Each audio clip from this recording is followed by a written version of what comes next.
A ver, hay una resolución interesante de la Corte Constitucional que señala que los trabajadores de la CNEL deberán devolver los incrementos de sueldo que han tenido por ese cambio que tuvieron de ser empleados administrativos, pasaron a ser trabajadores. Esa resolución de la Corte Constitucional, ¿causa ejecutoria? Bienvenido.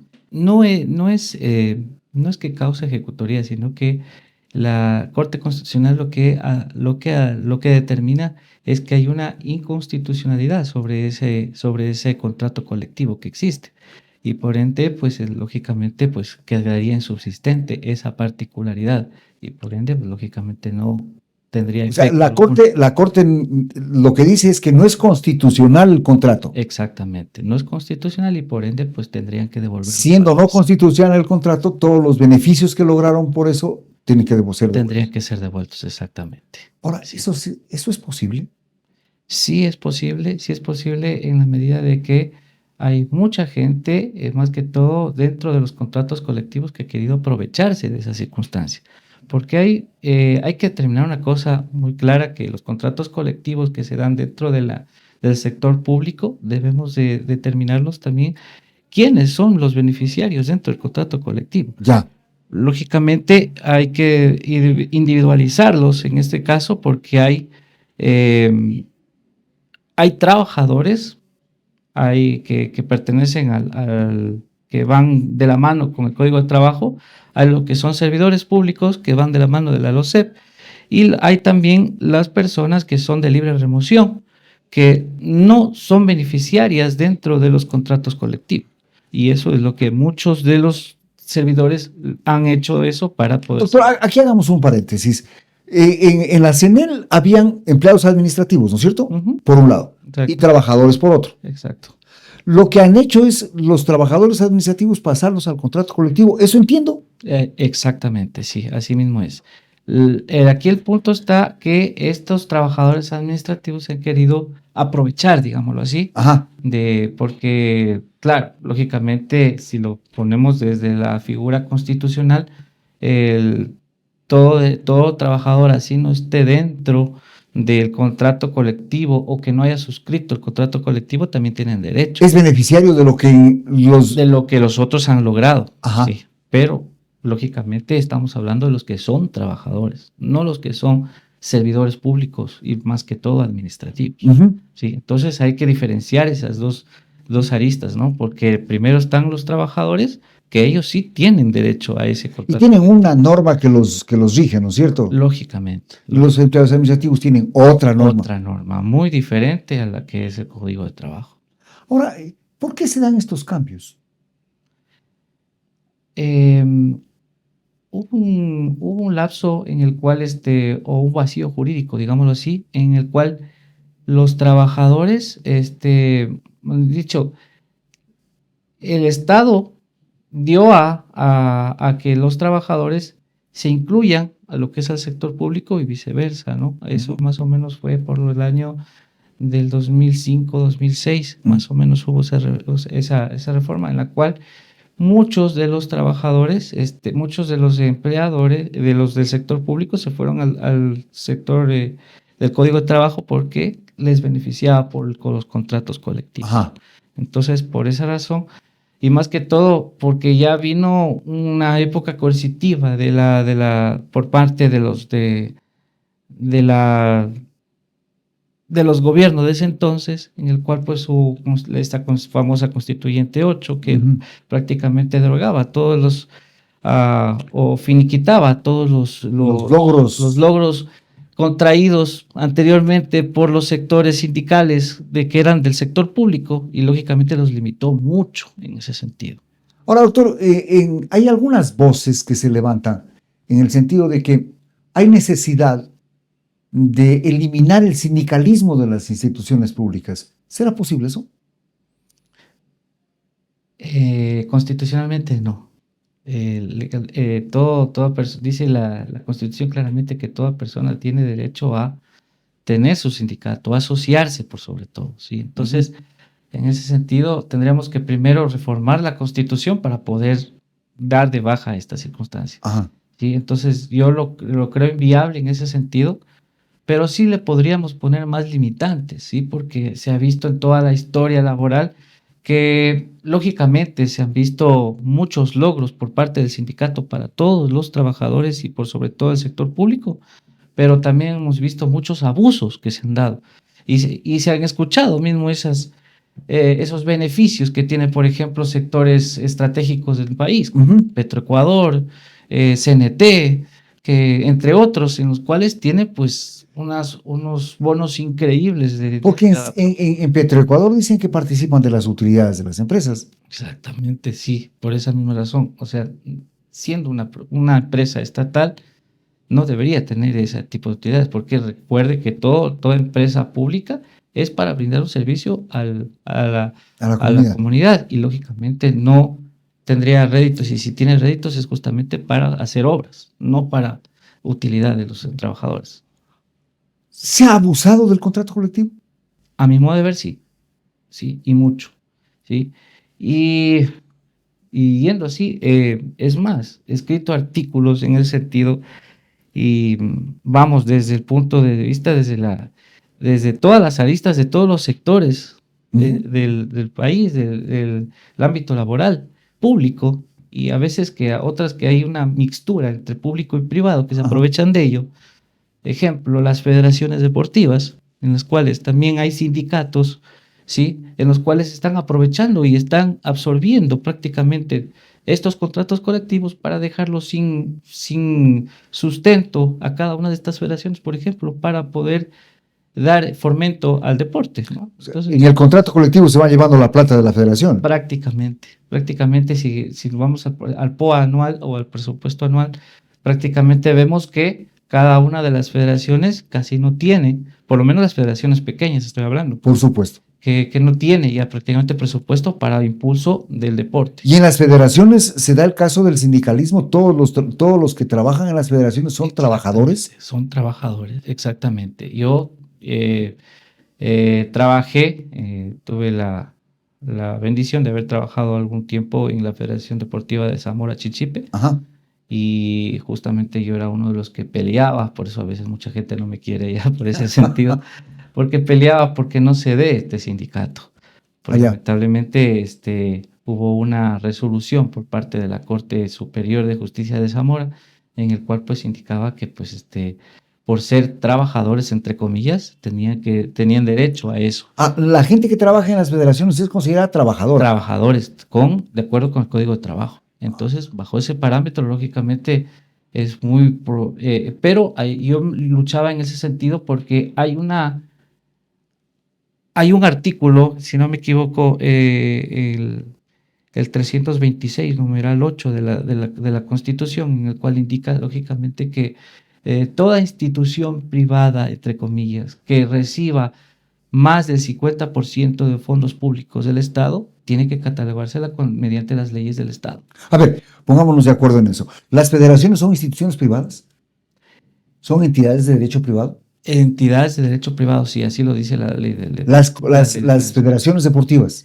Esa es la categoría que le puso esas sentencias que tanto de la Corte Superior de Justicia de la SUAY y de Zamora Chichipe. Siendo entidades del sector privado, pero reciben fondos del Estado. Fondos del Estado. Y estamos hablando no solamente estamos hablando que del 95% del POA o del presupuesto de la Federación, por ejemplo, de Zamora, es del Estado. 5% es financiado por ellos. Por lo tanto, si recibe esa cantidad de dinero por concepto del presupuesto, esa es una entidad que debería ser considerada como del sector público. Exactamente. Por lo tanto, sus trabajadores no serían trabajadores, sino empleados. Empleados o servidores públicos. Ajá. Exactamente. Pero esa condición no tiene. No lo son. Tal vez los que tal vez puedan tener esa condición sean los entrenadores o las personas que son prácticamente que se dedican al deporte. Pero los administrativos, he hablado de colectoría, abogados, secretarios, recursos humanos, son trabajadores, tienen esa categoría. Y ellos se van al Código del Trabajo y todo lo demás. Exactamente. Ahora, en esos abusos que se dice se han cometido con el Código del Trabajo en las instituciones del sector público, Se dice que a la firma de un convenio, a la firma de un contrato, el siguiente tiene que no disminuir los logros del anterior, sino incrementarlos. ¿Ese incremento es obligatorio o se puede? Es negociable. Ya. Es negociable porque, por ejemplo, hay que también ver el presupuesto que tenga también el Estado anual para poder, digamos, negociarlo y decir aumentarle esos beneficios que tengan, ¿no? Ujú. Entonces, en ese caso, yo creería que sí es negociable, sí, pero lógicamente el trabajador lo que busca siempre es tener un beneficio extra sobre eso, ¿no? Y es por eso que sigo insistiendo, no es que me quiera eh, poner en beneficio de los empleadores, pero yo lo veo desde esa arista, ¿no? Que lógicamente el trabajador siempre va a ser el grupo más vulnerable Ujú. para dentro de, si vamos a sopesar entre el empleador y el trabajador, pero lógicamente el empleador siempre va a tener esa, digamos, ese derecho de tener, por lo menos de poner las condiciones de cómo se tiene que uno llevar dentro del contrato colectivo, cosa que no pasa si no es al revés. Ahora, hay instituciones en las que no se permite la formación de sindicatos. Y cuando medio se está oyendo de la formación del sindicato, prefieren extrañarlo al trabajador. Exactamente. Y tratan de limitarlo o claro que hay dentro de la conformación, desde que se conforma, lógicamente, desde que se trata de hacer una asociación dentro de una empresa o de una institución, lógicamente ya viene una protección, digámoslo así, y por eso ahí de acuerdo a lo que dice el 195.2, que no se puede, lógicamente, despedir, se lo denomina despido ineficaz, Ajá. que no se puede despedir a un dirigente sindical o el que está dentro, lógicamente, de una negociación para poder conformar una asociación. Aquí nos decían que hay dos tipos de despido, el despido intempestivo y el despido ineficaz. Despido ineficaz. ¿El despido intempestivo cuál es? El despido intempestivo es el que el empleador, sin justa razón, lo despide al O empleado. sea, le da al amanece de trabajador. mal carácter, digamos, y dice, se van Eh, y los extraña. Exactamente. Ese es el despido El intempestivo. despido Ese tiene un sistema de indemnización, ¿no? tiene lógicamente, si es que no supera el trabajador, digamos, los 3 años, tiene derecho a una remuneración por cada año, que son 3 remuneraciones, ¿no? Ajá. Y si supera los 3 años de estando trabajando en la misma empresa, pues tiene derecho a una remuneración por cada año trabajado. Ajá. Sí, aparte, lógicamente, del desahucio, de todos los derechos de 13º, 14º, vacaciones no gozadas, etcétera, que la ley le ampara, ¿no? ¿Y el despido ineficaz? El despido ineficaz vuelta solamente ampara a las mujeres en estado de gestación o que están embarazadas y también a los dirigentes sindicales. Ya.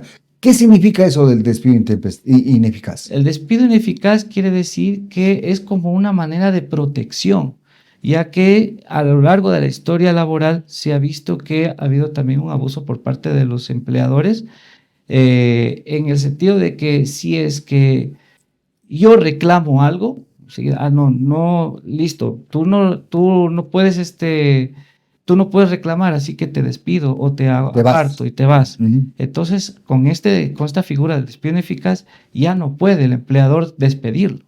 Al dirigente. Al dirigente sindical o en este caso, las mujeres embarazadas, que son esas dos.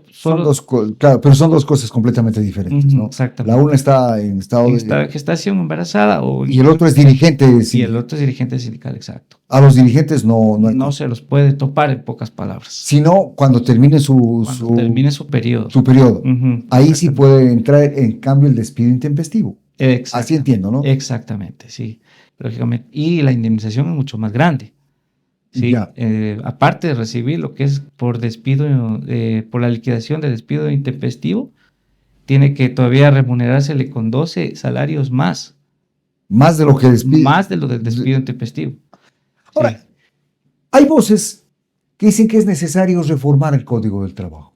Desde la academia y como profesor, ¿se considera necesario, se cree necesario esas reformas al Código del Trabajo? Sí, tiene muchas reformas. No sé si tal vez crear nuevo código de trabajo, porque estamos hablando que en el 2015 recién se creó un nuevo código de trabajo. Y desde el 2015 hasta el momento, pues se han estado dando constantes reformas, pero abismales en cada momento, porque se ve que es un código que ha estado prácticamente maratónico, que se lo hizo maratónicamente, ¿no? A la carrera. A la carrera. Y entonces, estamos, o están los asambleístas constantemente reformando, y no llegamos a tener un código de trabajo en el cual, digamos, bueno, con nos quedamos, ¿no? Hay una posición, digamos, contrapuesta, por un lado los empresarios, por otro lado los trabajadores, con lo que tiene que ver a esto del trabajo por horas. Por un lado se dice que es beneficioso, por el otro dice no sirve. Desde el punto de vista ya académico, no neutral, pero sí visto desde allá, ¿es o no es conveniente implementar en el Código del Trabajo el trabajo por horas? A ver, hay dos posiciones, ¿no? La primera, que justamente los empleadores sí tendrían un beneficio del trabajo por horas. ¿Por qué razón? Porque pueden contratar mayor personal a diferentes horas, o decir, bueno, pues dependiendo cómo funcione el trabajador, pues yo le contrato por cuántas horas sean necesarias, ¿no? Uh-huh. Y lógicamente la otra lista de los trabajadores, bueno, 4 horas es muy poco tiempo a lo mejor para recibir menos sueldo, y lógicamente la estabilidad laboral no va a ser la misma, ¿no? Entonces, viéndolas desde esas dos aristas, entonces habría que llegar a un consenso, ¿no? Yo creería, en mi modo, ya desde el punto de vista académico, habría que ver desde el principio de la estabilidad laboral y de la igualdad y no discriminación del trabajador. Se decía que con el trabajo por horas se limitaba el pago del seguro, por ejemplo. No, en ese sentido no se limita, sino que sigue la parte proporcional, es lo que se va. A la parte proporcional se sigue pagando al seguro. Se sigue pagando normalmente al seguro. Sí, eso no ha variado, y no creo que varíe en ese sentido, ¿no? Pero vacaciones sí variarían porque Lógicamente las o vacaciones. tendrían una disminución considerable en cuanto al tiempo. Lógicamente, si es que se trabaja 4 horas, no va a ser lo mismo que una persona que trabaje 8 horas, ¿no? Por supuesto. Pero normalmente. Y es lo mismo que pase con las vacaciones. No va a ser lo mismo también. Una persona que tiene derecho a 15 días. Ahora el trabajador tiene derecho a 15 días sin ir muy lejos, ¿no es cierto? En el Código de Trabajo se dice que el trabajador tiene derecho al año de cumplidas sus funciones, tiene derecho a 15 días. Con medio tiempo tendría derecho a 7 días y medio de vacación. Prácticamente, sí. ¿No es cierto? Ajá, exacto. Así sería, ¿no? Así sería. Y claro, la gana de eliminar el Código del Trabajo, de cambiar el Código del Trabajo, muchos dicen que es por modernizar. ¿Hay necesidad de modernizar el Código? Bueno, hay que tomar en cuenta que el